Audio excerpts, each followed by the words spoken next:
లంబస్తనీం వికృతాక్షీం ఘోరరూపాం మహాబలాం ప్రేతాసన సమారూఢాం జోగుళాంబాం నమామ్యహం. మన అష్టాశక్తి పీఠాల్లో 5వ శక్తిపీఠంగా అలంపుర క్షేత్రంలో వెలిసిన శ్రీ జోగులాంబ అమ్మవారి యొక్క వార్షిక బ్రహ్మోత్సవాలు జరుగుతున్నాయి.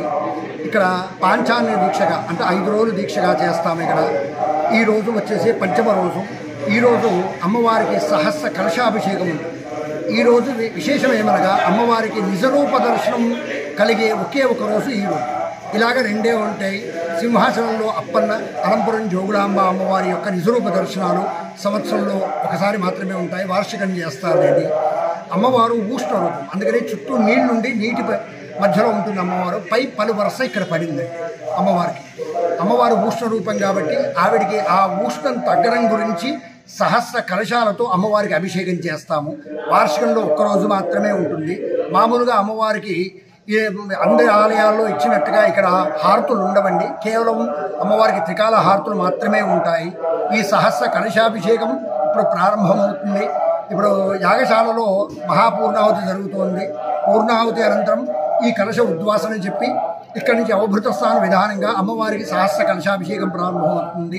నిజరూపం దర్శనం చేసుకునే ఒకే ఒక్కరోజు ఈ ఒక్కరోజు మాత్రమే, వసంత పంచమి నాడు మాత్రమే చేస్తాము. ఈ సహస్ర కలశాభిషేకం అయిపోయిన తర్వాత శాంతి కళ్యాణం ఉంటుందండి. శాంతి కళ్యాణం అనంతరం సాయంకాలంలో అమ్మవారికి ధ్వజ అవరోహణంతో ఈ బ్రహ్మోత్సవాలు ముగుస్తాయి.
మరిన్ని వీడియోస్ కోసం ఛానల్ ని సబ్స్క్రైబ్ చేయండి. లేటెస్ట్ అప్డేట్స్ కోసం వాట్సాప్ ఛానల్ ని ఫాలో అవ్వండి. ఆ లింక్ డిస్క్రిప్షన్ లో ఉంది.